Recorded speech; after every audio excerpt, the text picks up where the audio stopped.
ଏଇ ଛୋଟିଆ ଭିଡିଓ କ୍ଲିପଟି ଯୋଉ ଆପଣମାନେ ଦେଖୁଛନ୍ତି, ଏଇଠିକୁ ମୁଁ ବୁଲି ଯାଇନି କି କେବେ ଯାଇପାରିବି କି ନାହିଁ ବୋଲି ବି ମୁଁ ଜାଣିନି।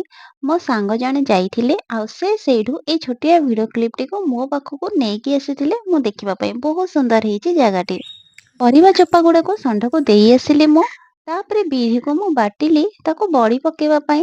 ମା କହିଥିଲେ ମତେ କି ସକାଳୁ ବିରି ବଟା ହବ, ଯୋଉଟା କି ମୁଁ ବାହାରେ ବସିକି ଖରାରେ ବଡି ପକେଇଦେବି, ତୁ ଖାଲି ପେଷ୍ଟ ତା ଦ୍ୱାରା କରିଦବୁ। ତ ଏଇଠି ପେଷ୍ଟ ବି ରେଡି ହେଇଗଲାଣି। ଆଉ ଦେଖନ୍ତୁ ମା ଏଇଠି ତାର ବସିକି ସେ ତାର ବଡି ପକଉଛି। ଯେହେତୁ ଭାଇ ଆସିଛି ଘରକୁ, ଆଉ ଭାଇ ଆସିଲେ ଦୁଇ ବେଳା ନାସ୍ତା ଆସିବାଟା ନିହାତି କମ୍ପଲସରୀ। ତ ସେ ନେଇକି ପଳେଇ ଆସିଛି ଇଡଲି ଚଟନି ଆଉ ସାମ୍ବର। ଏଇଠି ବାଢି ଦେଇଛି ଭାଇ ଲାଗି ଆଉ ମୋ ଲାଗି। ତ ଏଇଠି ପାଖରେ ବସିକି ଆମେ ଦୁଇ ଭାଇ ଭଉଣୀ ଖାଇଦେଲୁ। ତାପରେ ଘରକୁ ଆସିଥିଲା ଗଣ୍ଠି କୋବି, ତାକୁ ମସଲା ଦେଇକି ରାନ୍ଧିବା ପାଇଁ ଏଇଠି ମୁଁ ସବୁ କାଟିକୁଟା ଦେଇଛି। ଗ୍ୟାସ ର ଗୋଟେ ପଟରେ ବସିଛି ଭାଜି ଶାଗ, ଯୋଉଟା କି ଅଲମୋଷ୍ଟ ରେଡି ହେଇଗଲାଣି। ଆଉ ଗୋଟେ ସାଇଡ ଚାଲିଛି ମୋର ଏଇଠି ଗଣ୍ଠି କୋବି ବନେଇବି, ସେଥିଲାଗି ତାର ପ୍ରିପାରେସନ। ଏଇଠି ଦେଖନ୍ତୁ ମସଲା ଗଣ୍ଠି କୋବିର ଫାଇନାଲ ଲୁକ୍। ଲାଷ୍ଟରେ ଖାଲି ପକେଇବାର ଥିଲା ଧନିଆ ପତ୍ର, ଆଉ କିଛି ନାହିଁ। ଆକ୍ଚୁଆଲି ସାଙ୍ଗମାନେ ସେଦିନ ମୁଁ ଯାଇକି ବିସ୍କୁଟ୍ ଆଣିଥିଲି। ମୋର ଗଲା ବ୍ଲଗ୍ରେ ମୁଁ କହିଥିଲି କି ମୋତେ କପ୍ କେକ୍ ବନେଇବାର ଅଛି, ତ ମୁଁ ବିସ୍କୁଟ୍ ନେଇକି ଆସିଥିଲି 4 ପକେଟ୍। ଓକେ, ତ ସେଦିନ ତ ଟାଇମ୍ ହେଲାନି, ତ ମୁଁ କ'ଣ କଲି ନା ରଖିଦେଇଥିଲି ଆଉ କେବେ ବନେଇବି ବୋଲି।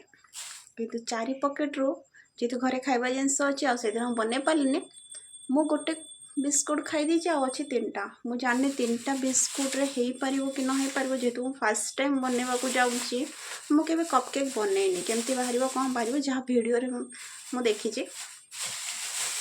3ଟା ବିସ୍କୁଟ୍ରେ କେତେ ହେବ କି ଜାଣେ, ମାତ୍ର 3ଟି ପକେଟ୍ ଅଛି।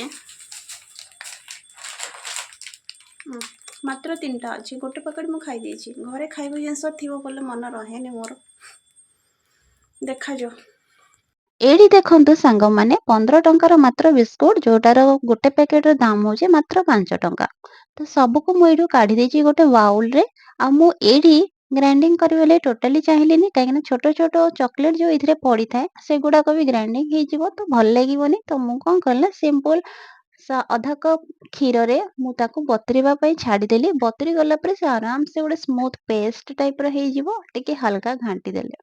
ତ ଏଇଠି ବତୁରି ଗଲାଣି ସବୁ। ତାପରେ ମୁଁ ଏଇଠି ମୁଁ କପ୍ କାଢ଼ିଛି, ଯେଉଁ କପ୍ରେ ଚାହା ୟା କଫି ପିଅନ୍ତି। ମୁଁ 3ଟା ବାହାର କରିଛି।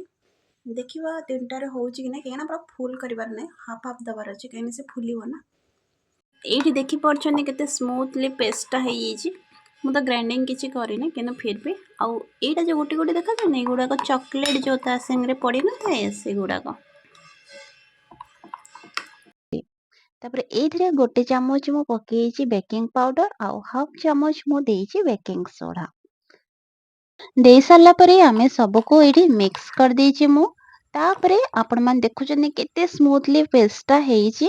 ଆଉ 3ଟି କପରେ ମୁଁ ଏଇଠି ତାକୁ ଅଧା ଅଧା କପ୍ କି ମୁଁ କରିବି, କାହିଁକିନା ପୁରା ଫୁଲ୍ କରିଦେଲେ ସେ ଫୁଲିବାକୁ ଅସୁବିଧା ହବ। ସେଥିଲାଗି ମୁଁ ଅଧା ଅଧା ପେଷ୍ଟ ଏଇଥିରେ ଦେଇଛି, କାହିଁକିନା ସେ ଫୁଲିଗଲେ ପୁରା କପ୍ଟି ଭରିଯିବ।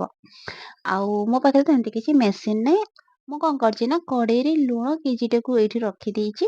ଆଉ ତା ଉପରେ ଏଇ ଯୋଉ ପେଷ୍ଟକୁ ରଖିଦେଇଛି। ଆଉ ମିଡ଼ିୟମ ଫ୍ଲେମ୍ରେ ଗ୍ୟାସରେ ଦେଇଥିଲି ପୁରା 45 ମିନିଟ୍। ଆଉ ଏଇଠି ଦେଖନ୍ତୁ କେତେ ସୁନ୍ଦର ଭାବରେ ସିଝିକି ମାନେ ପୁରା କେକ୍ ଭଳି ହେଇଯାଇଛି। ତ ମୁଁ ଭାବିନଥିଲି ଫାର୍ଷ୍ଟ ଟାଇମ୍ ଟ୍ରାଏରେ ଏତେ ଭଲ ହବ ବୋଲି। ବଟ୍ ଆଇ ହୋପ୍ କି ଯାହା ହଉ ମୋ ଜିନିଷ ୱେଷ୍ଟ ଗଲାନି, ମୋର ପଇସା ୱେଷ୍ଟ ଗଲାନି।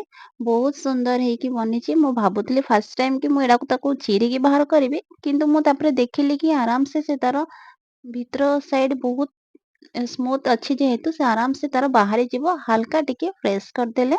ଆଉ ଏଇଠି ଦେଖନ୍ତୁ କେତେ କେକ୍‌ଟା ସ୍ମୁଥ ଆଉ ସ୍ପଞ୍ଜି ହେଇଛି। ତ ମୁଁ ଡେକୋରେଟ୍ ଲାଗି ମୁଁ ଏଇଠି ଚେରି ରଖିଥିଲି, ଯେହେତୁ ମୋ ପାଖରେ ଥିଲା ଚେରି। ତ ମୁଁ ଟିକେ ଚେରିରେ ସଜେଇଦେଲି କେକ୍‌ଟା, ଆଉ ଟିକେ ମାନେ ଲୁକ୍‌ଟା ତାର ବହୁତ ସୁନ୍ଦର ଦିଶିବ ବୋଲି।